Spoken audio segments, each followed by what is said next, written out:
Hola, hola, hola, jovencitos, jovencitas. Que el Espíritu Santo los esté bendiciendo y guardando.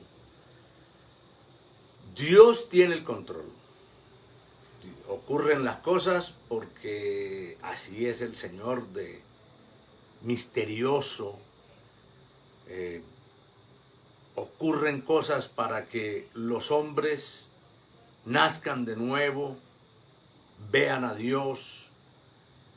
Los hombres aprendemos más de las situaciones difíciles que de las situaciones cómodas.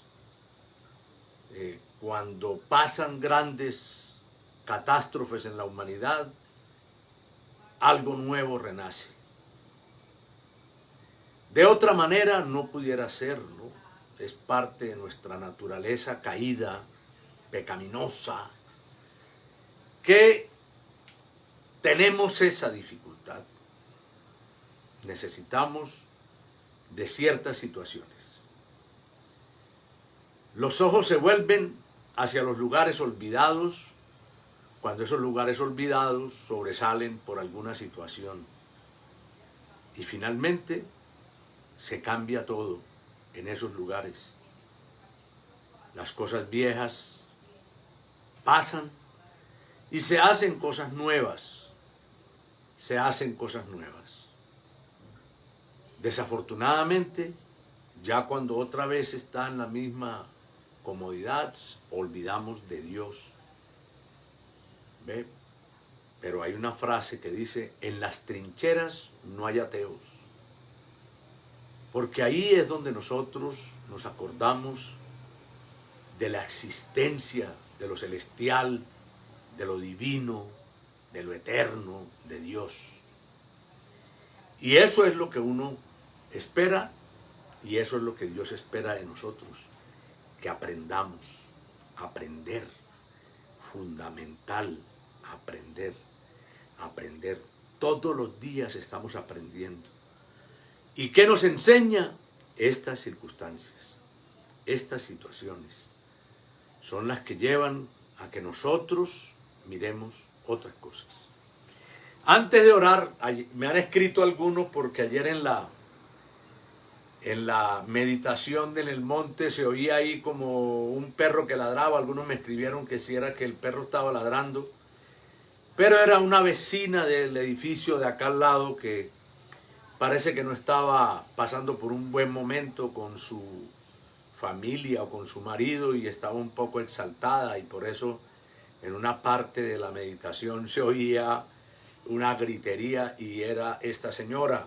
Yo no sabía si interrumpir, si orar, si seguir, decidí seguir y compartir, pero algunos sí me escribieron que qué era ese sonido y a los que me escribieron les conté que era esta situación, ¿no?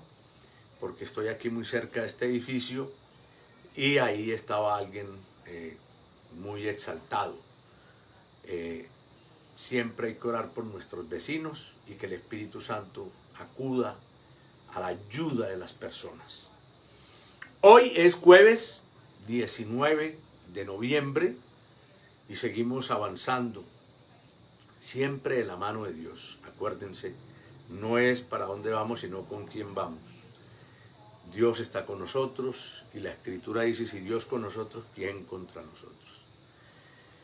Padre amoroso, gracias por reprender esta maligna enfermedad, por sanar corazones, por traer restauración, por en medio de las circunstancias y del pesimismo, bendecir a tu pueblo, darles fe, una fe muy fuerte y poderosa, grande, inmensa, como el grano de mostaza, así de inmensa y de grande la necesitamos.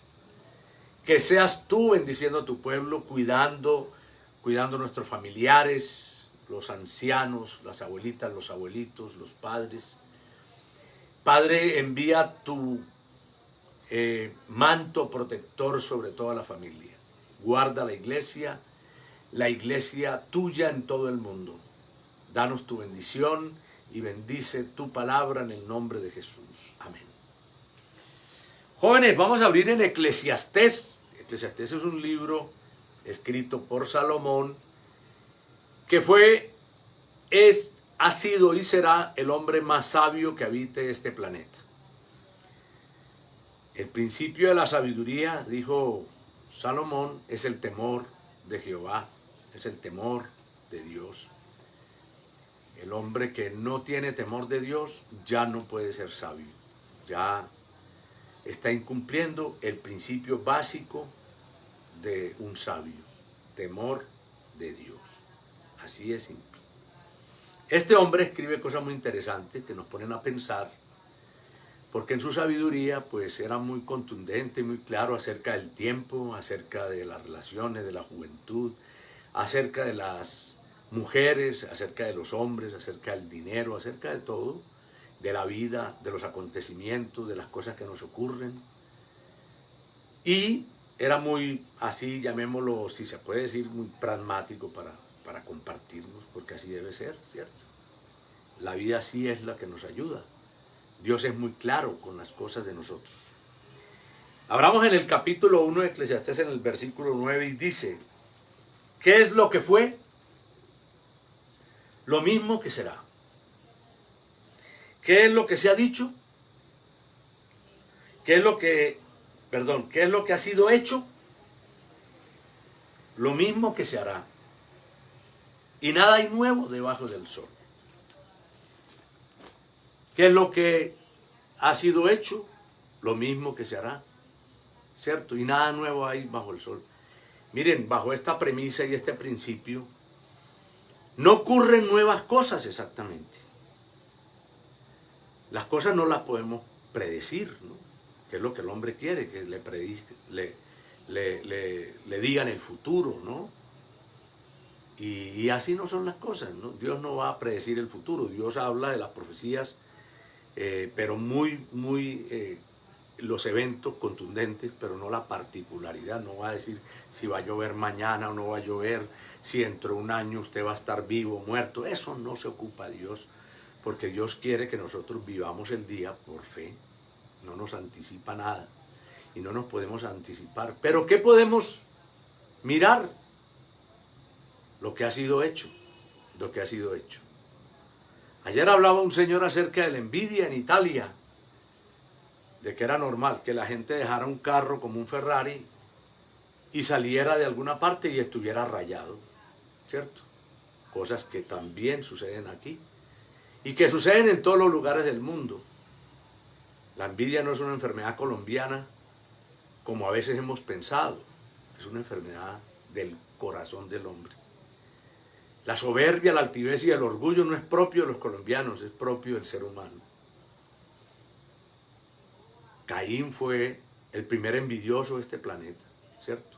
Y luego se convirtió, por supuesto, en el primer asesino de este planeta. En sus inicios, después de pecar el hombre, no hizo sino esas cosas. El Antiguo Testamento, como alguien me decía, está lleno de historias terribles. Y yo, sí, es que hay que aprender. Precisamente eso, el pasado es fundamental. Uno de los problemas hoy en día de la posmodernidad es la increencia en la historia. El hombre no quiere conocer la historia. Y como no quiere conocerla, ha abandonado la historia, entonces precisamente está repitiendo la historia. El hombre la repite, pero la repite porque no la conoce. Cuando dice Salomón que qué será lo que viene, lo mismo que ya ha sucedido. El hombre es cíclico. Pero no nos podemos anticipar a las pandemias. Han declarado recesión económica. Se declarará a nivel mundial una recesión económica, por supuesto, ¿no? No será aquí nada más, es una situación global, una situación donde la gente supone que los países que tienen más adquisición económica y dinero o estabilidad o como le queramos llamar, van a pasar mejor. Tampoco se sabe. Se aprende, se vive. Nosotros podemos, con la palabra del Señor, con la ayuda de Dios, es enfrentarlas. Como las enfrentó José en Egipto, como las enfrentó Daniel, ¿cierto? Como las enfrentó Jeremías, como las enfrentó el apóstol Pablo, cuando Jesús llega a la tierra a salvarnos. Estaba Israel bajo la dominación romana. Y los romanos duraron casi 600 años, ¿no? 300 años antes, 300 años después. Un imperio que duró 600 años. Esos imperios duraban mucho. Ahora uno va a Italia y uno dice, ¿qué imperio hay en Italia? No hay ningún imperio, ¿cierto? ¿Dónde está el imperio romano? ¿Cierto? Que había tomado Asia, que había llegado hasta la India, que había tomado toda Europa, su mayoría, ¿cierto? De Europa, que había construido grandes cosas. ¿Dónde están? Aprendemos de la historia.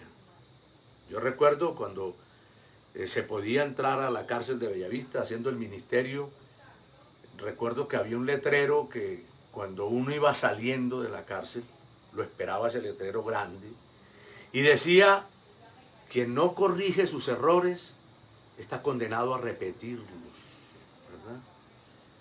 Si nosotros no prestamos atención a la historia y cómo aprender de ella, la Biblia es historia, son historias contundentes, ¿verdad? Si tu mujer te propone tener un hijo en la calle, porque nada raro que se le ocurre, y hay gente que se le ocurre eso, ya se le había ocurrido a Sara, y el conflicto árabe-israelí viene de ahí, de esa decisión, ya tú miras que eso no se debe hacer. Si algunos hombres piensan tener muchas mujeres como las tuvo David, pues eso es algo tampoco que se debe hacer, porque los hijos de David se mataron entre sí y se violaron entre sí. Eso es una cosa lamentable.